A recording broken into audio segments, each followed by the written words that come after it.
So kind of went in the day, slated to pick twice, so kind of just repositioned ourselves there a little bit, ended up picking two players. So the trades were probably just more maneuvering more than anything else, just trying to do what we felt made sense, what was best. The trade there for Juice, just kind of moved a few slots there. I think we felt it was something that made sense as we were kind of working through that round. He's a player that our staff really liked. Multi-position players, played center, more center than guard, but has some position flexibility on the interior. Great kid. I mean, you'll learn about his story, but had dealt with some adversity there early on in his life. Really worked his ass off to kind of get to the point where he could actually go out there and be, a good, productive player. Good program. He participated, I want to say he was at the East-West. He had a good week there. As a player that we spent a decent amount of time with here during the course of the spring. So great attitude, great kid, great story. Gives us some flexibility there on the interior, the offensive line. So added into the mix, and then try to keep our string going here of trying to add as many local flavors to the roster as possible. But and everybody's seen Tank play, and he's kind of seen Tank and talked to Tank and kind of know his story. Look, I would say, what he's accomplished and overcome to get to this point, is incredible and really speaks to who he is as a person more than a football player. Had him in our building. He just has an engaging personality, and there's a lot of depth to him. And he's a real kid who cares a lot about football. Look, he's small. Okay, you can't change. It's kind of like what Bryce said. He's 5'10", you can't change your size, but you figure out a way to be productive and be a good football player. And Tank's been as productive as any, I'd say, offensive skill player in the country over the last 2 years. Went down to the Senior Bowl, and frankly, nobody covered him. So he's small. He's small, but I would say good football players come in a lot of different shapes and sizes, and say he's proof positive of that. So I think he's a player that brings an element, to the team and to the offense from an explosive standpoint. That there's potentially an opportunity there to enhance some of the things that we do. So between offensively and maybe a role as a returner, the ball handling. So I think that's something that we'll see if he can do. But he's an awesome kid. I would say these four kids that we've selected at this point, and you had an opportunity to listen to Will and CJ today. It's really emblematic of the type of people that we want to have in this building. So when you put together who they are as men and whatever their skill level is on a football field, so you tie it all together, it's kind of how we want to build a program, because in the end, that's how you sustain something over long periods of time. So try to avoid the ebbs and flows and just try to keep it moving in the right direction. Say those four players over the last couple of days, they have a lot of depth. They're great human beings. They're good football players. They want to compete. D'Amico's talked about that. You kind of mentioned that a couple of different occasions. So it's about consistent, diligent effort. It's about competition. It's about willingness to get better and want to get better and just want to be the best version of themselves. So I would say Juice and Tank are certainly emblematic of that as well. So I have a couple picks there at the top of the fourth round tomorrow, so 104 and 105. So we'll be ready to go early. Probably get some calls on those picks. Some teams will probably want to move up here a little bit, so we'll look at it. I think really what we have to do is weigh how far to go back and at the cost of how many players we might lose. So, but we'll look at that tonight. We definitely have, I'd say 8 to 10 players there that we've sort of earmarked. We'll meet as a staff tomorrow morning, meet as a coaching staff, kind of recalibrate. Here's where we're at. Here's where we're at in the roster. Here's our opportunities. And try to keep adding good football players to the team. So we have the 2 fourths, a handful of thirds, and I think that's 7th there, somewhere in there. So 6 as we sit here today. So I'd say more than anything tomorrow, it'll probably be more about repositioning than just trying to do a trade to get some draft capital. It's really not about that. So that's how we'll approach it. Try to get a good night's sleep here tonight, come in the morning, kind of get ready to go and be ready to go there early. Chicago will pick, and then we're on the clock. So everybody's, I think, looking forward to the opportunity to continue to build the team. So that takes some questions. Yeah, Christy, go ahead. When you have a guy like Tank, who, like you said, is small, do you feel like it adds maybe an edge that helps you maybe be successful at this level? Yeah, it's actually a great question. I would say players like that, and or when you see players who are going to be picked here on the third day. So, they're inherently maybe a little bit more of a chip, whether or not they thought they should have went earlier or not. So, you can't change your size, so whatever you are. but what you can do is maximize what you have as an individual and as a player. So I think Tank takes a lot of pride in who he is, what he's about, what he's overcome, and I think he views himself as a football player. So, I've had the good fortune of being around a lot of really good football players that maybe weren't the biggest players. So guys like Danny Woodhead, guys like Kevin Falk.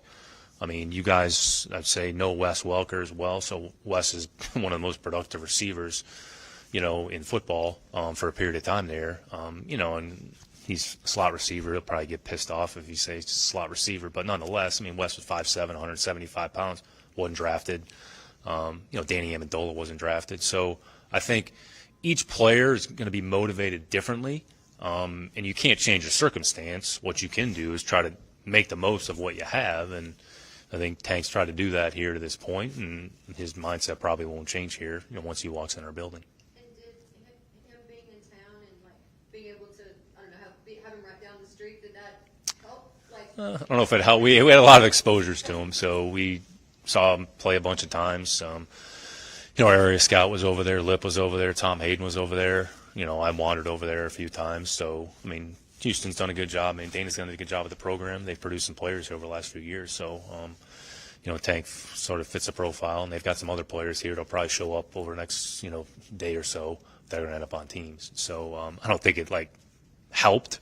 I mean, other than, he's close, but wherever he was, we probably would have found him regardless. Aaron, go ahead.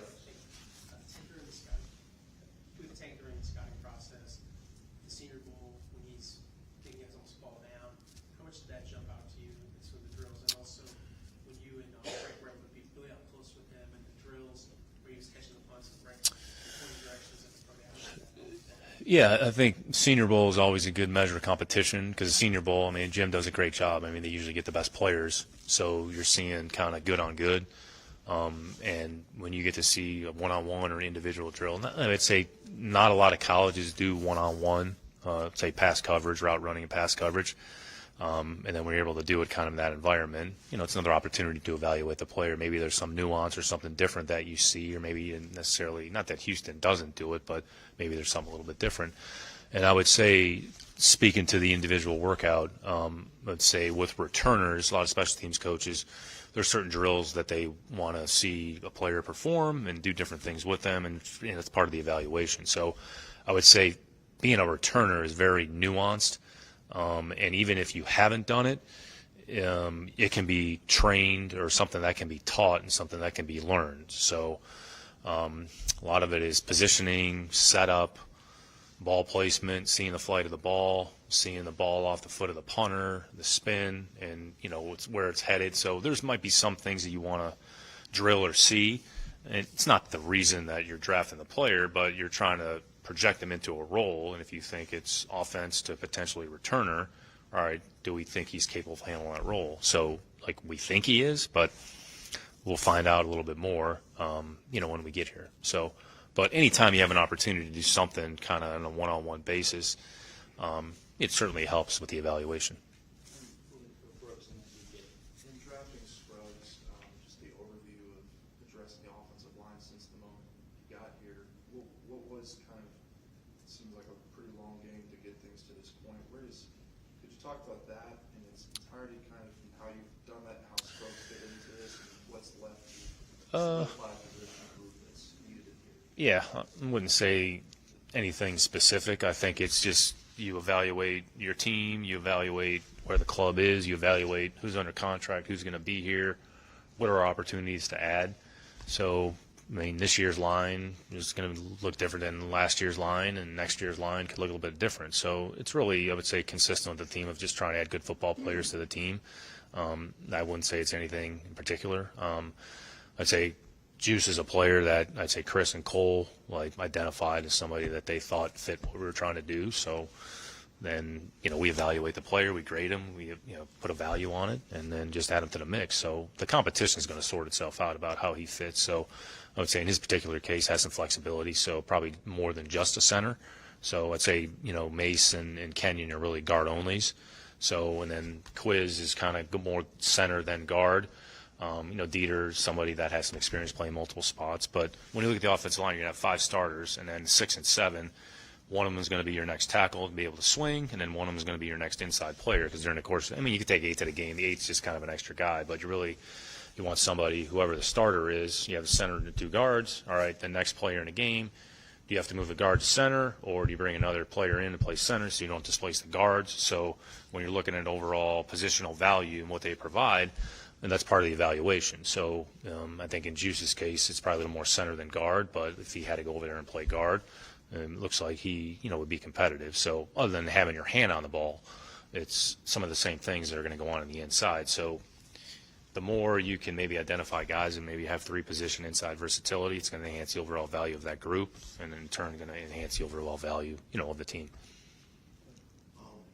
So with day 3 picks coming up, what's the balance between taking more of a risk on a guy that fits a better athletic profile versus the guy that appears to be a good football player but might be limited in terms of athleticism? Yeah, we're going to stay true to our formula. So evaluate the player, what are their strengths, what are their weaknesses, what's the grade, what's their role.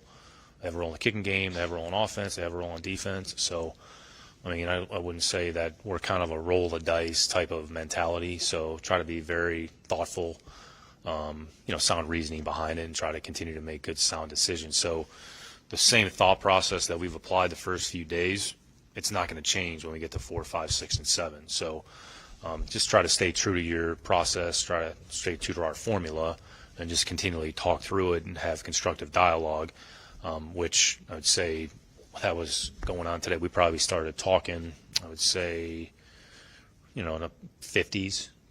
We knew we were at 65. The chances of it moving substantially in the second round. So once we got to 50, start to play out some scenarios. What are some opportunities? Okay, if we trade here, here's what it would cost. What's realistic? Where can we get? Who are the players?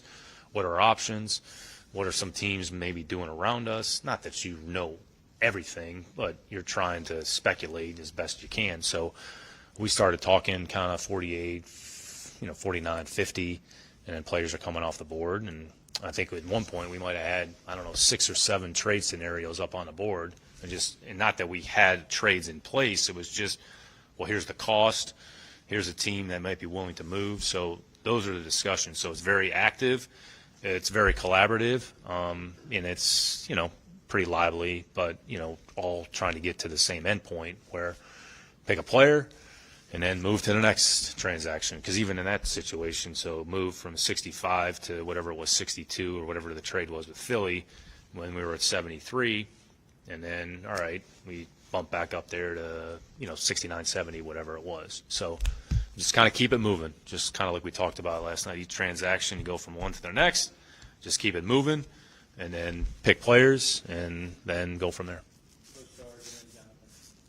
Sarge, where's Sarge? There he is. Yep.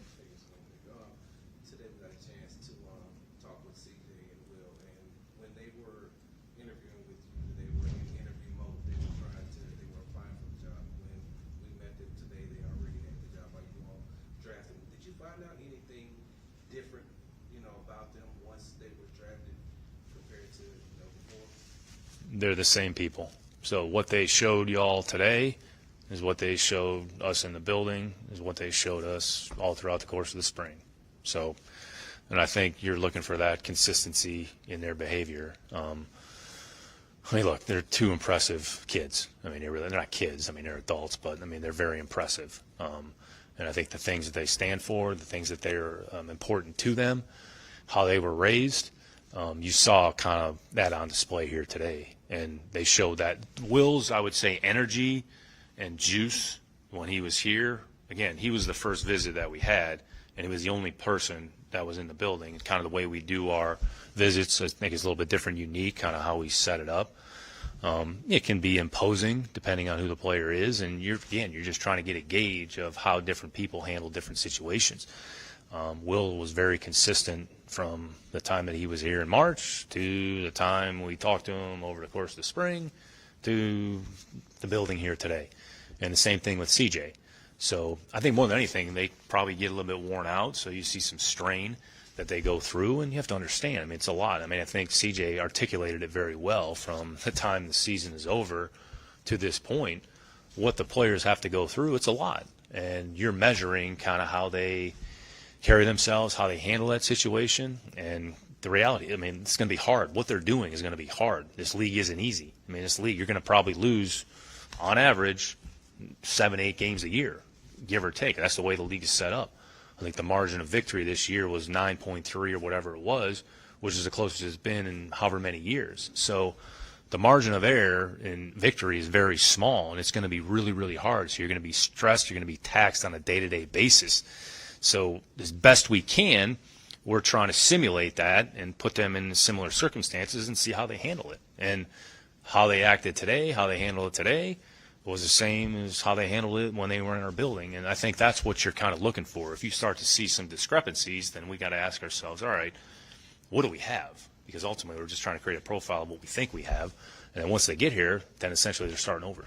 Probably got 3 or 4 more examples. Nick, you had a question, one quick question first. Did you get a sense that teams were interested in Juice Scruggs as well as Tank Dell? Yeah, I would say I don't think those players are like mysteries to teams around the league. So I think Tank was probably pegged in this general vicinity when you look at some of the information that we get. Not specific to teams, but I would say just, we've a lot of information that we look at, probability, pick probability, try to use some of the mock draft information and then see if it's applicable. I mean, you just find some guys, well, they're mocked here, then they go, 50 picks earlier. So, but I'd say both of those players from the discussions we had over the last week, probably we're going to settle in this general vicinity. So we kind of anticipated that. So then it's just a maneuvering how you want to maneuver to add the players. There's probably a player or two that, if we had the opportunity to pick, we'd have liked to have picked today, but can't pick everybody. So, so I think this is, again, these guys aren't mysteries to the league. I think everybody, Tank was at the Senior Bowl, Juice was at the East-West, so, the whole league is there. So, I think these are players that everybody's aware of. You had mentioned yesterday that you feel like, there's some things that you want to see CJ kind of work on. I'm not saying exactly what you said. I'm trying to paraphrase. But what were some things that you ideally would like to see over time? Yeah, I think the big thing is all players, they have a lot to learn, they have a lot to improve, and what they need to focus on is just getting better individually as a player. So start with your position, start with the skills that are required to play that position, and ultimately the coach is going to work with them to try to work on some of the things that they can improve. So I think it's really more of a general, each player has things that they can work on, and I would say the big thing for, I would say all these rookies, once they get here, is they're not going to be in real good condition because they have a big gap. So it's kind of the pace with which we, I would say, operate, the pace with which we train, the pace with which we practice, trying to getting up to speed from that perspective, and then the skills that go along playing that position, like how Gerard and Bobby and Shane and Bill are going to coach quarterback might be different than the way that Ryan and the staff at Ohio State coach quarterback, right? So try to figure out where's the middle ground, but there's some things that go into playing that position that you're going to have to be able to do well. It's the same thing on the offensive line. There's things that Juice is going to do that maybe he hadn't been asked to do at Penn State, or maybe at a certain style. So what Bobby, Cole, Strauss, what are they going to ask that player to do? So I think that's where the focus is more than anything else. So everybody has something that they can work on, improve on, and get better, including our players, including our returning players. So Nico Collins has plenty of things that he can work on. So Damian Pierce has plenty of things that he can work on, improve, and get better. So that's your job as an NFL player. So what can you do? What can you do to improve your craft, make yourself a better player? That's your responsibility. And if you don't know the answer, then we have resources in the building and people here to help you maybe get better in that area. How you sleep, how you train, your nutrition. I think CJ made a comment about, the nutrition staff and Ladd and about the visit here. So the fuel that you put into your body impacts how you recover, impacts your training. So all these things are tied together. So that's where I would say they have a lot to learn just overall, not, well, we're just like playing football. You're playing football, but there's a lot that goes into playing football. Nick, you alluded to characters in the case of Juice. He's the third center that's been taken up until that point. Was there something, did somebody sort of give you, did you get some maybe feedback somewhere that somebody might be appreciating him to the point that made you want to jump up and maybe spend that extra capital to go after him? Yeah, I've never been one to say, well, we knew so-and-so was going to pick a player, so we traded in front of them, because I think that's ridiculous. So what I think you have to do is just take the information that you've accumulated and make your best guess about, like, A, where you think the player may go, and just looking at teams that maybe that's a position that we've identified, our pro scouting staff has identified. Again, we don't really know the answers, but that's part of their job and their evaluation to say, look at each team. We actually do the Monday before the draft. We go through each team, all 31, and identify, okay, from our perspective, here's what we perceive as maybe their top 4 or 5 needs, right? Here's what they've done. Here's how they've constructed their team. Here's what they've done in the offseason. Here are some of the things that they've done in the spring, which may lead you to, well, they could potentially this group of players, right? So it's not specific to Juice. It's really specific to, I would say, each team and each player. And then we have to take that information and either you trust the information. Is it accurate? Is it not accurate? So, because you don't want to be like competing against yourself, but I would say by the same token, if you have players that you like and you've identified them and you figure out a way to get them on the team, then it's about positioning yourself accordingly. So that's really more the focus is that, as opposed to, well, we thought so-and-so was going to draft Mr. X, so we traded in front of them. We're not smart enough to figure that out. At least I'm not. Nick, when you look at the players that you've drafted so far, you mentioned that not only they're good players, but they're also good people. But is there one certain identifying trait that you've noticed in every single one of these players that you're trying to build for the future of this organization identifiably?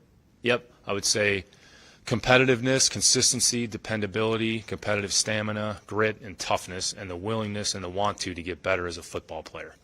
Like, I would say, like, that's what we're looking for. That's what D'Amico has talked about. So, and you can find those players with those traits and characteristics. So they have those traits and characteristics.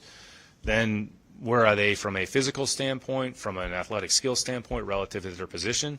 So that's part of our job, is try to identify that to the best of our ability. So I think that's the mindset, that's a thought process, that when you walk in this building, you're going to feel that, and you're going to feel the pressure from your teammates around you, and you're going to hold each other accountable and hold them to a high standard. Because in the end, it's about the players. They're going to hold each other to a high standard on a day-to-day basis. And if you have enough people and players with the same mindset, then they're going to trust and respect that the guy next to them is going through the same thing. So if we bring in a player that doesn't have those traits and characteristics and he stands out, like, the players know. Like, players are smart, so they pick up on things. So if he's not a good teammate, doesn't put the team first, they're going to know. So then it goes back to us, well, why do we bring that player in the building in the first place? So that's our responsibility to the players. That's our responsibility to the coaches. That's our responsibility to the rest of the team. So I'd say it's kind of a nuanced answer, but, like, going back to those 5-6 attributes at the top, like, those are the things I would say that are important. And if you're a Houston Texan football player, when you walk in here, that's what the expectation is and, you know, what you're walking into. Thanks, Nick. All right, thank you.